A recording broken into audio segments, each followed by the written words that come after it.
Salam sejahtera di dalam kasih Tuhan kita Yesus Kristus. Bapak Ibu Saudara yang dikasih Tuhan dimanapun kita berada, saya berdoa Bapak Ibu Saudara tetap dalam lindungan Tuhan dan tetap dalam sukacita dan berkat-berkat daripada Tuhan. Puji nama Tuhan. Hari ini saya menggunakan baju PGRI. Yang pertama kita ikut bersama-sama merayakan Hari Pendidikan Nasional yang jatuh pada tanggal 2 Mei yang sudah kita lalui kemarin. Dan selain itu saya ingin supaya kita semua bersama-sama mengingat bahwa pendidikan adalah hal yang sangat penting untuk kelangsungan hidup bagi setiap pemuda-pemuda yang ada di negara kita maupun di dunia ini. Dan kita melihat bersama-sama bahwa ketika pemuda-pemuda ini sudah dibelokkan tujuannya, pemuda-pemuda ini sudah tidak mendapatkan pendidikan yang seharusnya, maka kita yakin dan percaya bahwa masa depan sebuah bangsa, masa depan sebuah negara itu menjadi sebuah masa depan yang suram. Termasuk juga di dalam kehidupan gereja, di dalam kehidupan kita semua.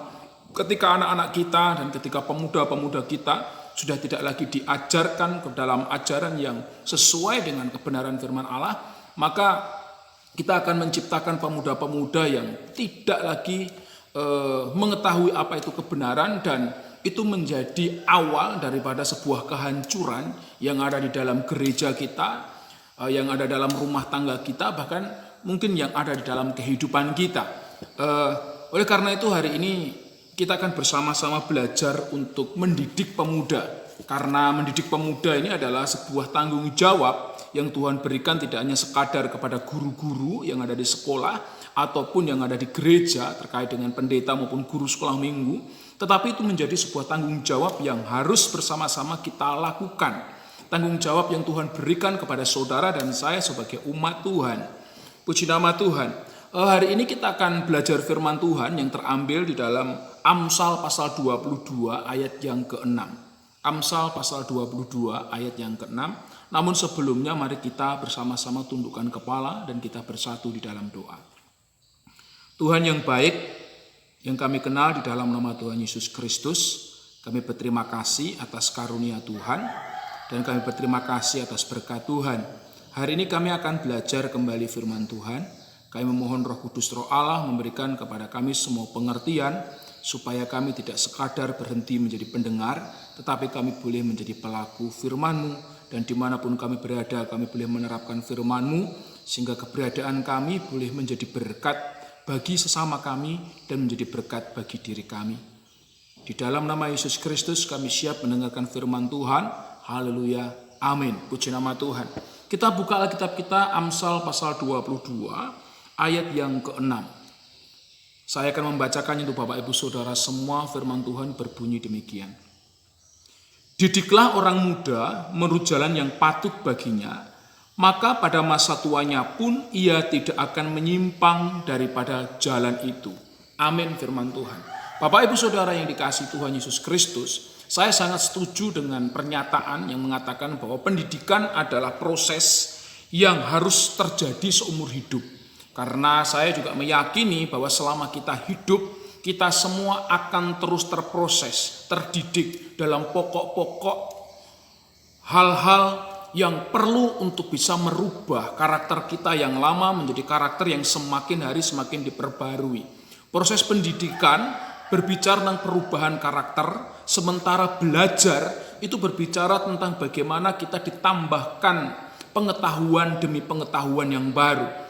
Namun di dalam Amsal pasal 22 ayat yang ke-6, setidaknya kita melihat 3 kebenaran penting yang perlu untuk bersama-sama kita pahami terkait dengan pendidikan ini.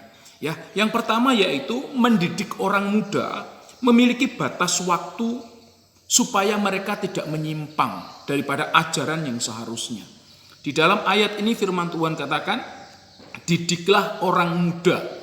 Kata didiklah orang muda ini berbicara tentang bagaimana seseorang mampu menyempatkan diri mengambil kesempatan emas, yaitu mendidik seorang muda.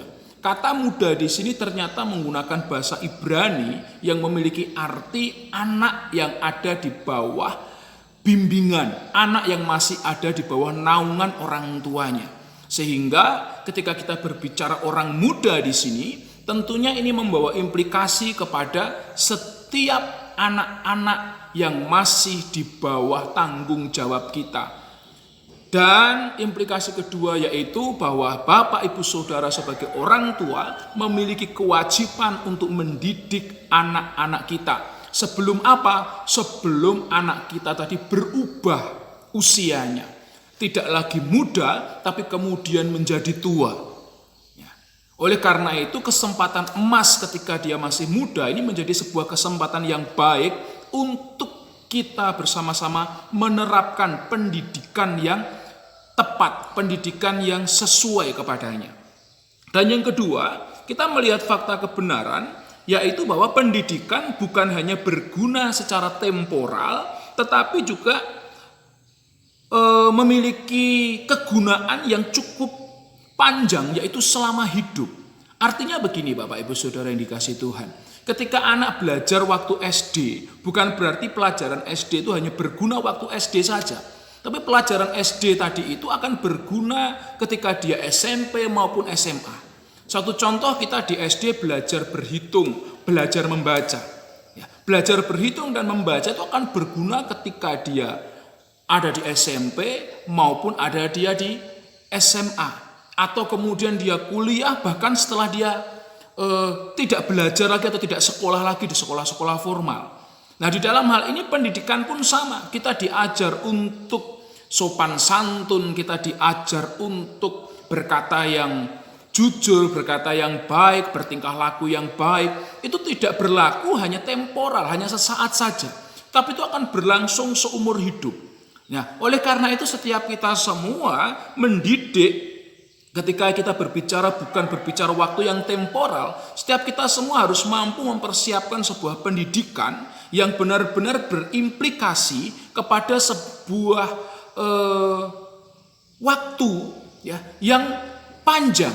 Sehingga setiap anak yang ada di dalam asuhan kita, di dalam didikan kita, benar-benar dapat kita pastikan menjadi anak-anak yang mampu untuk terdidik dalam pokok-pokok yang bisa membuat dia memiliki kemampuan untuk memilih apa yang baik, apa yang benar, dan meninggalkan apa yang salah, apa yang tidak benar. Nah, selanjutnya yang ketiga, dari ayat yang kita baca tadi itu Bapak Ibu Saudara, kita melihat kebenaran bahwa pendidikan adalah sebuah investasi menuju keberhasilan seseorang. Firman Tuhan katakan tadi adalah didiklah orang muda menurut jalan yang patut baginya, maka pada masa tuanya pun ia tidak akan menyimpang daripada jalan itu. Ada sebuah investasi di dalam pendidikan itu. Oleh karena itu kita sebagai orang tua ketika kita mendidik anak kita dalam pola-pola kebenaran firman Allah sebagai orang Kristen, saudara sedang berinvestasi untuk masa depan anak-anak kita.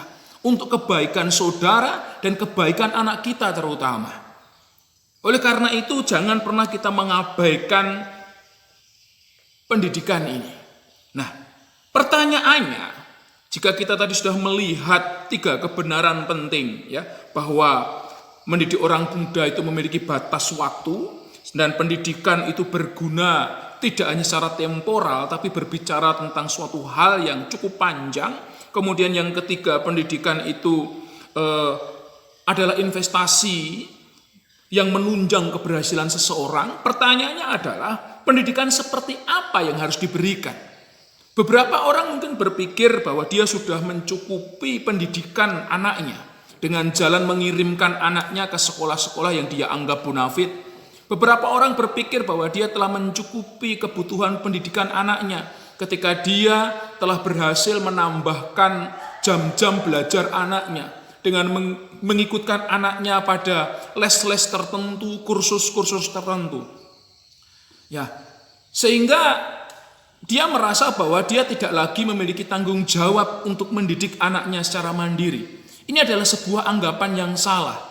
Bapak Ibu Saudara yang dikasihi Tuhan, jika kita memiliki uang lebih, kita bisa mengirim anak kita kepada sekolah-sekolah yang mungkin kita anggap baik. Kemudian mengikutkan anak kita kepada kursus-kursus dan les-les tertentu. Tapi kita sebagai orang tua harus menyempatkan diri untuk memberikan perhatian kepada anak-anak kita. Karena tanggung jawab mendidik anak kita bukan terletak hanya kepada guru, tetapi kepada kita sekalian sebagai orang tua.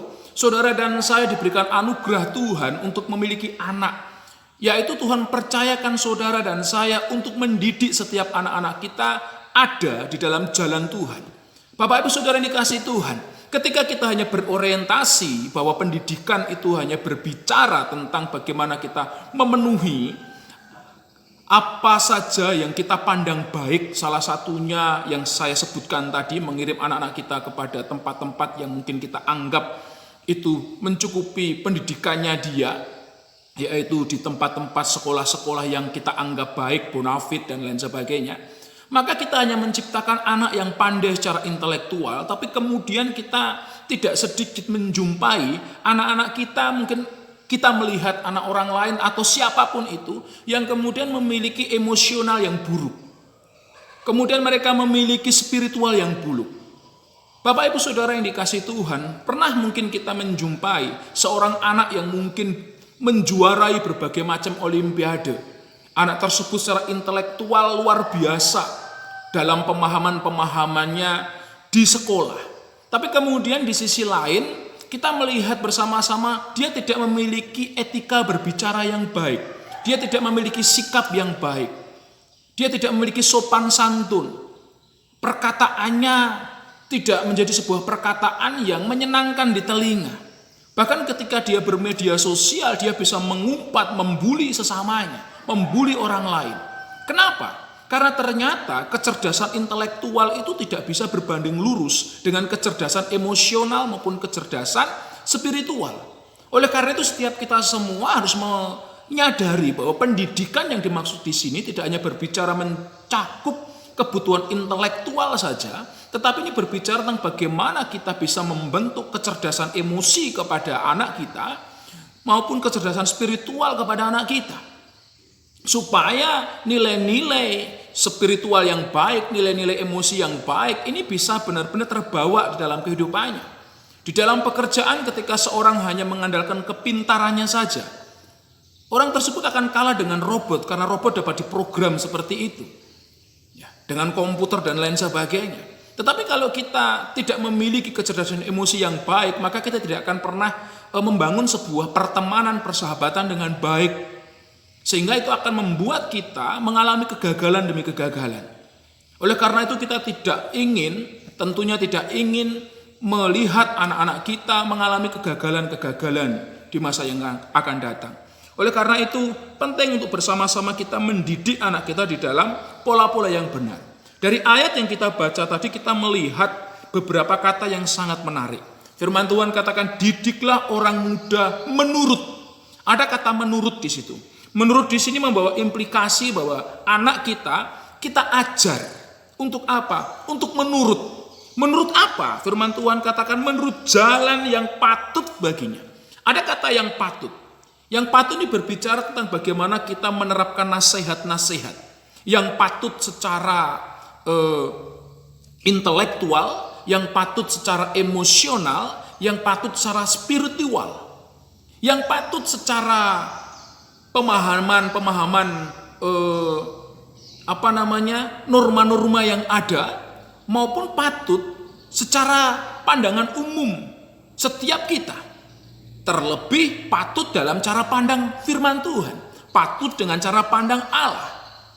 Bapak Ibu Saudara yang dikasihi Tuhan, oleh karena itu setiap kita harus mampu di dalam pendidikan itu memberikan sebuah nilai-nilai yang berkaitan dengan bagaimana ada perubahan setiap karakter-karakter daripada anak-anak kita menuju kepada karakter-karakter ilahi yang berkenan kepada Allah. Oleh karena itu ketika kita melihat sejarah pendidikan yang ada di agama Yahudi, kita melihat bersama-sama mereka menyuruh mengajar anak-anak mereka ketika mereka duduk, ketika mereka berdiri, ketika mereka berjalan. Bahkan mereka harus mengajarkan itu dimanapun mereka berada. Dan menuliskan setiap aturan-aturan ajaran untuk takut akan Allah itu kepada tiang-tiang pintu rumah mereka. Sehingga kemanapun mereka berada, kemanapun mereka pergi, mereka selalu mendengarkan itu. Ini memiliki sebuah makna bahwa mengajar, mendidik anak kita tidak hanya kita lakukan di waktu-waktu tertentu saja. Tetapi dalam setiap saat, setiap waktu, nilai-nilai kebenaran tadi harus terus kita ajarkan. Di mana kita mengajar dia, kita menasehati dia, kita pun harus mendisiplin dia supaya anak-anak kita tidak menyimpang daripada jalan yang seharusnya. Nah, Bapak Ibu Saudara yang dikasihi Tuhan, di dalam ayat yang sudah kita baca ini tadi, kita pun juga melihat bahwa orang tua sekali lagi memiliki peran yang sangat penting untuk terlaksananya pendidikan yang sehat. Oleh karena itu setiap kita sebagai orang tua harus menyiapkan diri untuk benar-benar mampu menjadi teladan yang baik bagi anak-anak kita. Teladan yang baik dalam sikap dan perbuatan kita, terutama kita juga harus membekali diri kita terlebih dahulu sebelum kita mengajar anak-anak kita. Kita harus memulai belajar terlebih dahulu sebelum kita mengajar anak-anak kita. Dari sini kita melihat bahwa orang tua yang tidak mendidik anaknya berarti membiarkan mereka menjadi perusak dunia.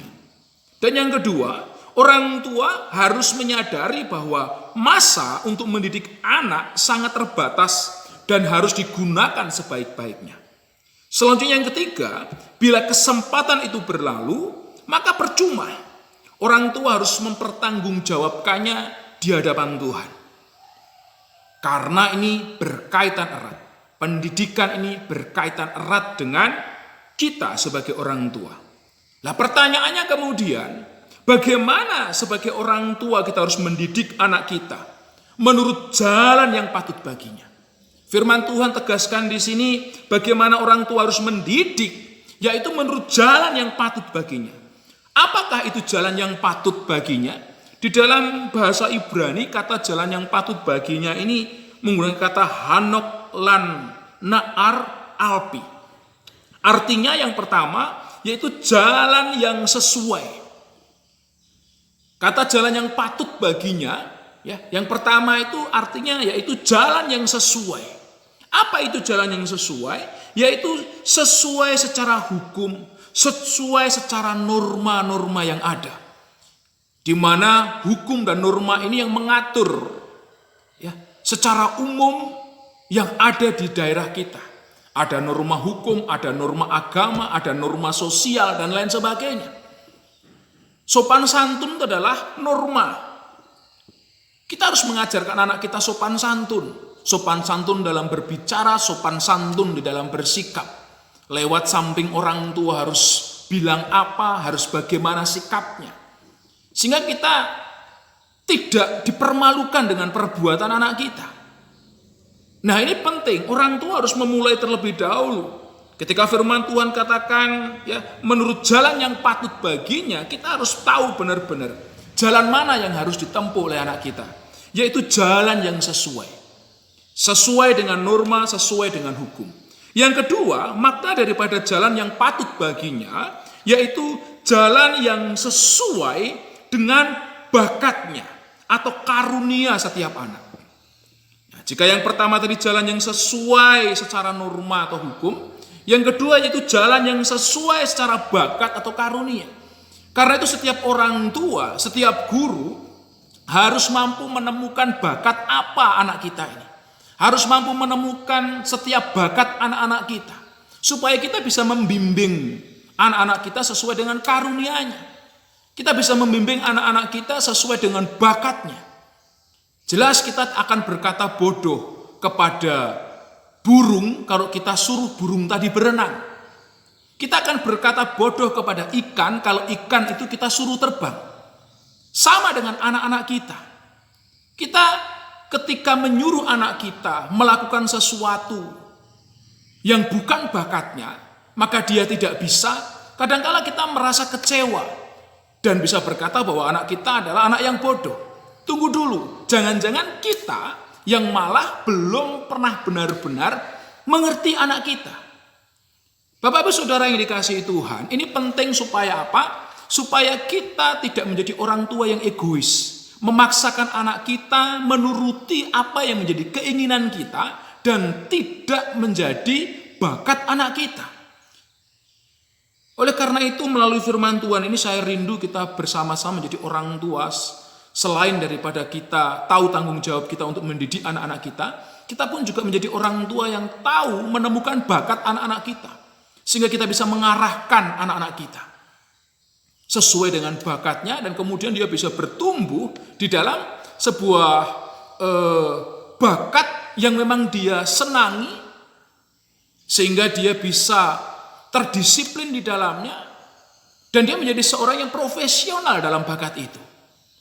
Dan yang terakhir, yang ketiga, kata menurut jalan yang patut baginya. Jika yang pertama tadi adalah jalan yang sesuai secara hukum, secara umum, yaitu secara norma-norma. Dan yang kedua itu jalan yang sesuai secara bakat dan karunia anak-anak kita. Dan yang terakhir, yang ketiga, jalan yang patut baginya adalah jalan yang sesuai dengan firman Tuhan. Saudara dan saya tidak boleh lupa ini, bahwa saudara dan saya memiliki tanggung jawab untuk mendidik anak-anak kita di jalan yang sesuai dengan firman Tuhan. Kita paksa anak-anak kita membaca Alkitab setiap hari itu lebih baik daripada kita membiarkan dia terus-terusan bermain dengan gadgetnya, dengan handphonenya, dengan gawainya, dan lain sebagainya, Bapak Ibu Saudara. Firman Tuhan mengajarkan kepada kita menggunakan rotan untuk mendidik anak kita, supaya mereka terdisiplin dalam jalan yang patut baginya. Salah satunya adalah jalan kebenaran firman Allah. Dia akan menyelamatkan dia. Saya berdoa renungan hari ini boleh memberkati kita sebagai orang tua, dan kita mampu menjalankan tanggung jawab kita dengan baik untuk mendidik anak kita menurut jalan yang patut secara umum. Anak yang patuh untuk menuruti hukum dan norma-norma yang ada. Anak yang berbakat karena kita mampu mengarahkan anak kita kepada jalan yang sesuai dengan bakat dan karunia-Nya. Tetapi anak-anak yang cerdas secara rohani, karena anak-anak kita menjadi anak-anak yang takut akan Tuhan. Karena saudara dan saya mengajarkan dia untuk hidup di jalan kebenaran firman Tuhan. Tuhan Yesus memberkati kita sekalian. Kita tundukkan kepala kita berdoa. Terima kasih nasihat firman Tuhan. Kami mohon Tuhan memberkati kami sebagai orang tua, supaya kami boleh mengajar anak kami di jalan yang patut baginya. Dan kami mampu untuk menjadi teladan yang baik bagi anak-anak kami. Mungkin kami yang masih belum memiliki anak, Tuhan mampukan kami menjadi pemuda-pemuda yang mau dididik dalam pokok-pokok kebenaran firman Allah.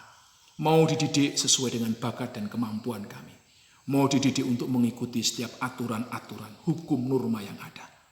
Berkati kami semua untuk menjadi pelaku firman-Mu, dimanapun kami berada. Di dalam nama Tuhan Yesus Kristus kami berdoa. Amin. Tuhan berkati kita sekalian. Selamat hari Minggu. Amin.